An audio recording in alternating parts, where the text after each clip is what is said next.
I am Community Chloe. Welcome to another edition of Her Story RVA, a virtual women's empowerment series curated by Black Women in Mind. This episode is sponsored by Urban Baby Beginnings, and we're back with this Her Story episode with UBB for nutrition in November. This evening, we'll be discussing the importance of nutrition and pregnant and breastfeeding, how how UBB can help to educate mothers about nutrition, iron intake among Black women, and more. I can't wait to hear this. Tonight, we're joined again with founder and executive director of Urban Baby Beginnings, Stephanie Spencer, as she continues to share resources and connect us with all things Urban Baby Beginnings. Welcome in, Stephanie Spencer.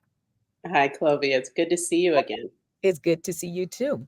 We have Olivia Arvisu. She serves as UBB's Community Impact and Senior Leader Coordinator. She holds a degree in nutrition and food science and a master's in public health. She specializes in maternal health and early childhood, bringing an international approach and dedicated focus on underserved populations. Olivia, welcome. Good morning. So excited to be here. Thank you for having me. Yes, absolutely glad you're here. Next, we have Kamala Bagat. How you doing, Kamala? Hey, I'm great. Kamala is a passionate mother of three, ages 10, 6, and 5 months, who embraces a plant-based lifestyle while finding balance and authenticity in motherhood. Raised in a mindful eating environment as a vegetarian, she matured in her decision making and chose to adopt a plant-based practice, instilling the same values of mindful eating in her children. As a breastfeeding mama and postpartum after her third home birth, Kamala creates a practice of nutrition that nurtures not only the body, but also the mind and spirit, fostering health, happiness, and wholeness within herself and family. Kamala, welcome. Thank you. Thank you. How you doing? I'm good this evening. We're going to get started. Stephanie, UBB is always providing resources and connections for mothers. How does UBB help educate mothers about nutrition? Absolutely. It's the first thing that we're really talking about during our visits with mothers and families because it really can impact their health and well being, not only for themselves and their baby. We do work with practitioners such as doulas and community health workers who will see the mom, whether it be in the clinic or within our hubs or our groups. And during those times, we're actually talking to them about their health, well being, and their choices in nutrition. I think it's really interesting to have Kamala on today because many of our moms do talk about healthy eating in from a perspective of vegetarian as well. And so it's really important that we share with moms, and we do that through our visits and through our classes, just how important all types of eating can, how that can change your pregnancy outcome, how it can ensure that you and your baby are healthy, and also make sure that you can take care of your child after you have your baby as well in the postpartum period. Thank you for that, Stephanie. Olivia, can you expand on nutrition with pregnancy and breastfeeding? Of course. So, what we do at UBB is to ensure that our clients are focusing on diet quality. That's very important. It is true that moms need more calories during pregnancy at breastfeeding, but they are not. It's not like you have to eat for two. That's a myth. So what we really focus on is on getting people the best quality food, and that means eating from all of your food groups. Yeah. So your vegetables, your fruits, grains, proteins, and dairy. We want people also to talk to their providers about their prenatal supplements, because some of the nutritional requirements might not be we cannot fulfill just with our diet, so that's also important. Mhm. And other topics that we address are food safety, because pregnant women and the unborn babies are at higher risk of foodborne illnesses. So food safety is also important. Yeah, pretty much. You know, Olivia, you said something interesting when I don't know if it's an old wives' tale, but folks who are pregnant or been pregnant in the past, they always say, I'm eating for two. Is that an excuse to just eat what you want to eat? No. Because, where does that come from, you think? I don't know. It's history, age old, but a lot of people have said that in the past. I'm eating. Well, I mean, it is true that you need more calories, but when you see what that means, it from the second trimester, the extra calories you need are more like I don't know, half a sandwich or a quesadilla with beans. So it's not like you have to go crazy. And also, I mean, you need a lot of nutritious food. That is for sure. A lot of nutritious food, but no food that is just high in calories, which provides no vitamins or minerals or proteins. For I guess that comes from that. Thank you so much for that, Olivia. Kamala, I'm excited to have you here as a mother who embraces a plant based lifestyle. How do you instill the same values of mindfulness eating in your children? And why creating this practice of mindful nutrition important to you and, moreover, your family? For me, this practice of mindful eating is important to me because it's rooted in ancestral and indigenous practices, and this comes from understanding and honoring nature. When we understand nature and know from the core where our food is coming from, we can then create practices that allow us to really create a deeper connection to it. And that's something that for me has been seeded in me since I was a child, in my environment and how I've been raised and continue to raise myself and my children. I'm still growing, I'm still learning, and it's a day-to-day practice. There's not perfection in anything. So like I said, I'm still growing and learning. And so when I had children, I always got the question, are they going to eat what you eat? And for me, I thought that was really weird, because in my environment, I was eating, how I consume food. So it's obvious that they would be eating how I was eating. And so throughout each of my births, I had low iron. And I just didn't understand that because I was eating beans, I was eating how I was eating, and so I didn't understand that I had to consume more, and I had to understand again eating for two, and so after I had my son, I have two sons and my oldest daughter, I just wanted them to be more aware of their choices without forcing it on them. It doesn't matter if you're vegan or how you choose to consume food. Children, are going to be picky. So I wanted to make sure that the information that I was relaying to them was relatable within their age range and where they're at now, but also them understanding that this is a circular thing. How you consume is not only within the food that you're eating, it's mentally it's your mental consumption and your spiritual consumption. So having all those in tune and balance allow you to have a healthy practice, a healthy lifestyle. I don't want to say diet because I don't, nothing's dying. Everything you want to eat is living because your body is consuming this energy. And so if my daughter was here, she'd be like, Mom, you're being spiritual and all this other That's stuff. true. But I know she's absorbing it. I know it will come into play when it's needed within her space. But my reinforcement for them is understanding that everything is connected. Nothing is disassociated with anything. Everything has a purpose, and energy is always in tune. And so especially when you're eating, you want to be mindful that the food you're consuming is connected to how you want your lifestyle to be, how you want to That's show good. up in your spaces. So like to sum it up or put it to simplify it, just mindfulness is understanding connection, and that starts with the mental aspect for me. And so that's why I say mindfulness Yeah. first. And just like you say it and pretty much stress that food is from the ground, it's from the Right. dirt. and Right. it's A the lot of, seed. sorry to cut you. A lot of times we Oh, don't you sure? know that foods start with that seed. That seed is the connection, and this seed just doesn't stem from food. Everything has a source, and so understanding that if we are connected to nature and understanding where our foods come from, we're able to really understand the nourishment and um, use it to benefit us in a way, again, not only for nutrition and the actual physical source, but mentally and spiritually. Wow.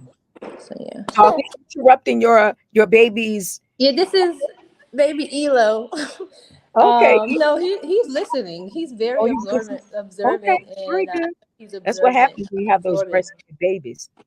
You know, Say that again. that's what happens when you have breastfed babies. I know, and I've breastfed That's all another my horse story. children, so it's definitely a rewarding feeling to be able to give nourishment. So that's why I'm intentional about what I'm, consuming too. So because I know they're doing it too, absorbing that. Wow. Thank you so much for sharing, Kamala. Now back to you, Stephanie. Why is fueling yourself important as a mother, especially in the fourth trimester and beyond?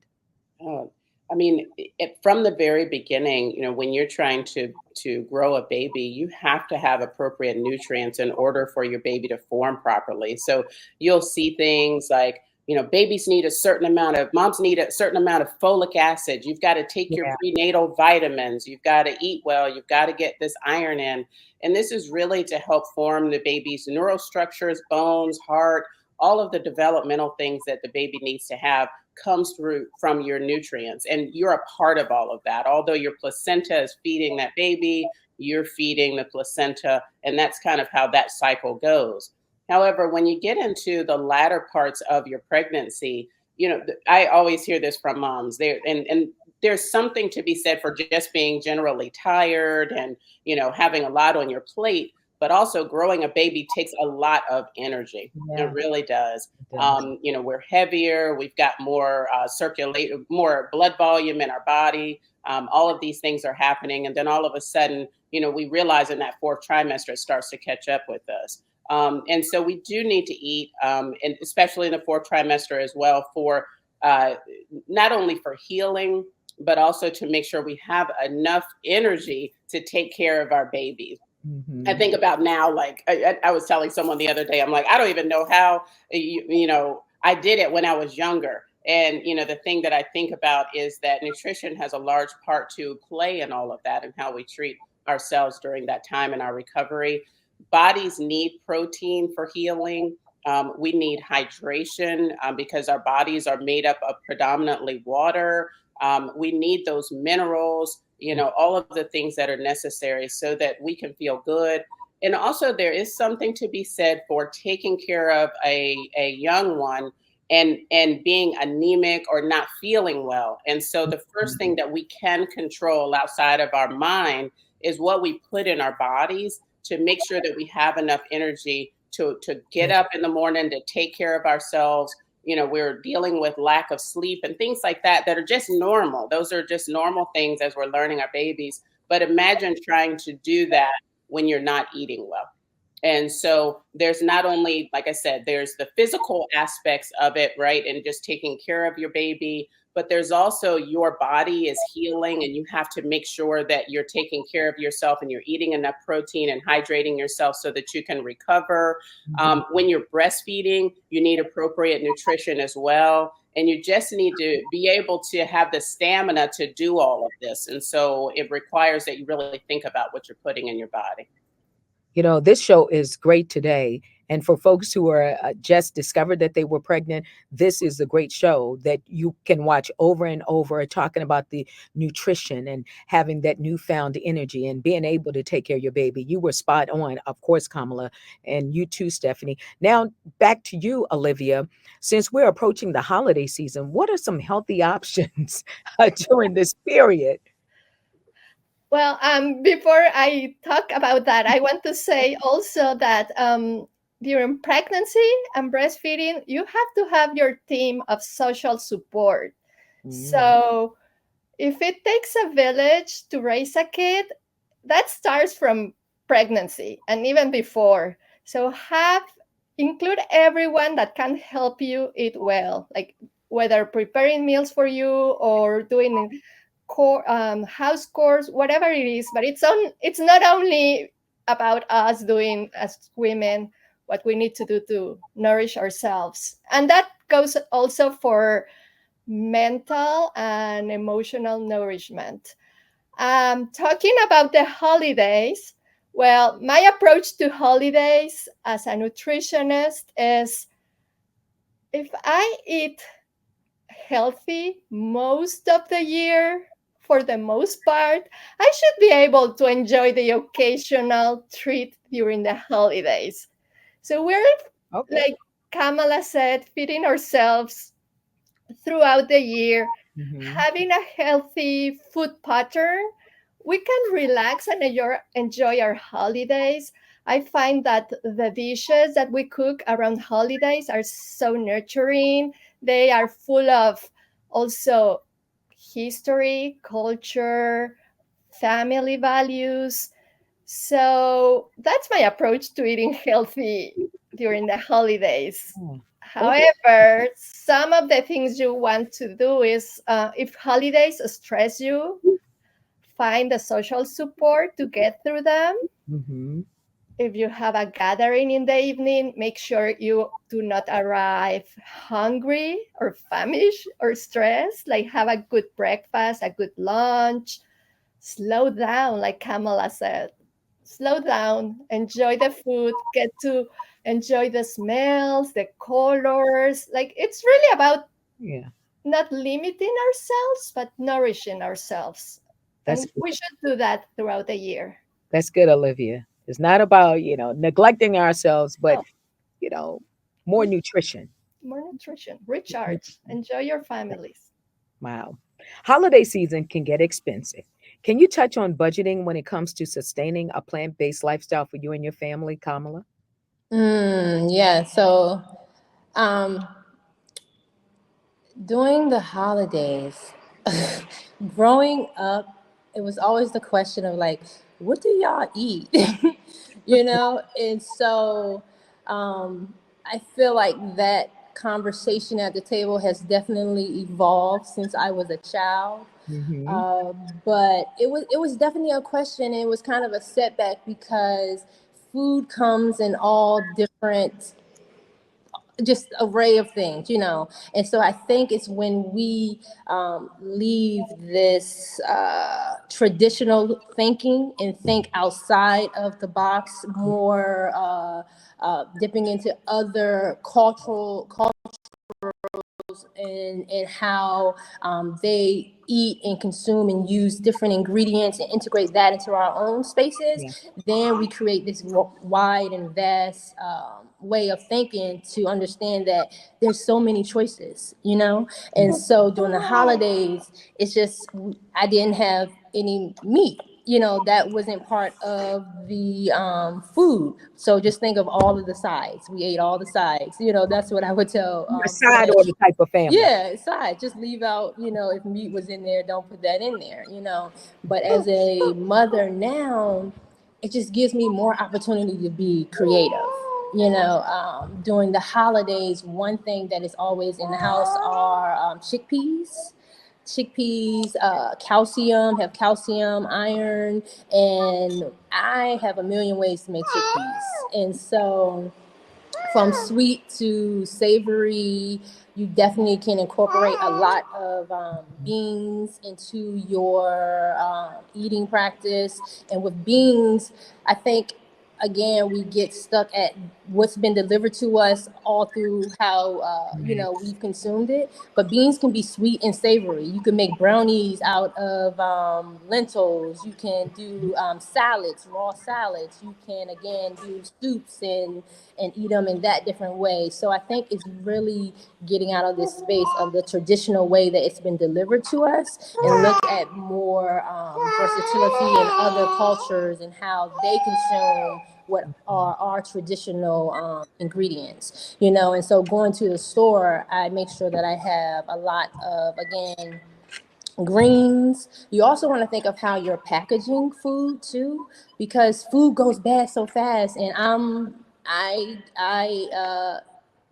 this happens to me often too, and it's just like, oh, I should have packaged it differently, and that's where the waste comes in. So Yeah. during the holidays, we have all of these leftovers, and leftovers can be turned so many different ways. Again, you want to think of how you're packaging them so you can consume them 3 to 4 days later, and of course some things do go bad earlier, so you want to be mindful about that. But I think the creativity, and I know that plays a part in how you're able to budget, and especially with children, anything can turn them off, and so I try to stick with things that I know that they like, Right. and then I'm able to incorporate it again in different ways. And so during the holidays, if your child likes one thing, this is something I had to learn, not forcing other things on them, because you're like, oh, my child's not eating, they like this one thing, but getting creative, and so again, trying to stick to a plan of not over consuming when it comes to going to the store, making that list,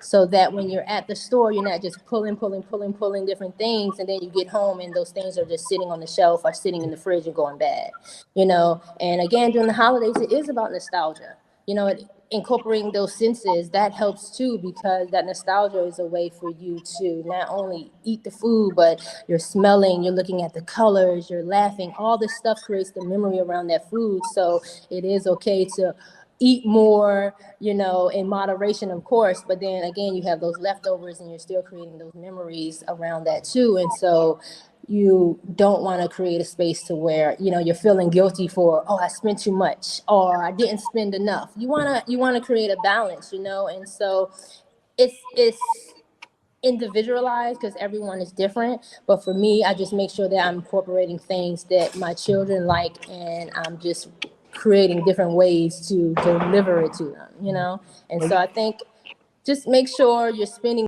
what you need and not what you want during the holidays, because after the holidays are done, we can get into a space to where it's like, oh, I spent all this money, and now you yeah. have to go back to whatever the reality is, wherever you're at in that space. So spend for the love, but don't overspend, and so that's where the mindfulness comes in. Well, That thank was you a so much for those lot. helpful tips, and you pretty much answered the second part of the question about how do you prepare food for picky eaters or shop versus Yes. vegan. So you rolled that up into one answer. Thank you so much. Olivia, may you expand on the importance of hydration even through the winter? Sure. As Stephanie said, hydration is very important because you are building up that amniotic liquid where your baby is going to be during pregnancy. So we needed to take the nutrients for mom and for the baby. We need hydration for digestion and to aid on constipation, Mhm. and also to get rid of waste. So pregnant women should be drinking between 8 to 12 glasses of water during pregnancy, and sometimes they don't realize that they are dehydrated, so they feel that they have headaches, they're tired, they start to have early contractions. Those are their urine is dark. Those are signs that we're not drinking enough water, and it's important to pay attention. Yes. And even during the winter, during the winter the air is more dry, it's drier, and wind is also can get you very dehydrated. And of course our internal heating creates a very dry environment. So plus you're still losing water from all of your bodily functions, so it's very important to keep drinking water during the cold weather. Olivia, thank you so much for that. Now, Stephanie, how can WIC help families ensure they are getting a balanced diet? Absolutely. So many families don't recognize that they may qualify for a WIC, which gives them access to, if they're a breastfeeding mom, additional vegetables and fruits, milk, cheeses, and things like that. And so it's important that we recognize that there are some public subsidies that food stamps as well are other ways that people can actually get assistance with being able to get those fresh fruits and vegetables and needed items for their diet. It is a simple application that's online, or they can go into their local WIC or call them to set up an appointment so that they can be screened. The other thing that's really important is that they provide breastfeeding supports as well. So they have breastfeeding peer counselors that are on site, which can help with baby's first foods. So really talking about nutrition prior to, during pregnancy, and then prior to the baby's arrival. And then also after the baby comes, being able to provide those supports are really, really necessary. And so WIC has a plethora of resources that they're able to provide for families. And I would recommend that people think about that, as we're trying to figure out like what your financial means are currently today, and listening to both Olivia and Kamala in regards to what is needed, thinking about what other structures are necessary. I also want to add too that there's a lot of community-based supports that are out there. There are community gardens. There are mobile units that actually go out and where people can purchase foods for reduced amounts of money, inclusive of those who are WIC recipients. And so don't discount what's actually happening in your community locally as well, because you might be able to find great resources there. And then you might run across a mom who's willing to tell you about her experience in eating as a vegetarian, or even some of those great recipes that we know are handed down from generation to generation. And so definitely push into your community for resources as well. Thank you so much for Stephanie. Olivia, you have any closing remarks before we go? Like Stephanie said, talk to your community partners, talk to other moms. They have a lot of information to share. Talk to your provider about nutrition, and also use your local health departments. They have a lot of information to provide. And And come enjoy the holidays. through the holidays and then some, right? Huh? You have something special to share with pregnant mothers now, or Um, had babies? I think nutrition is about community. So again, seeking that in your local spaces. There's also community fridges that you can go and just the food or different things that have been donated, and go and see what's available to you too.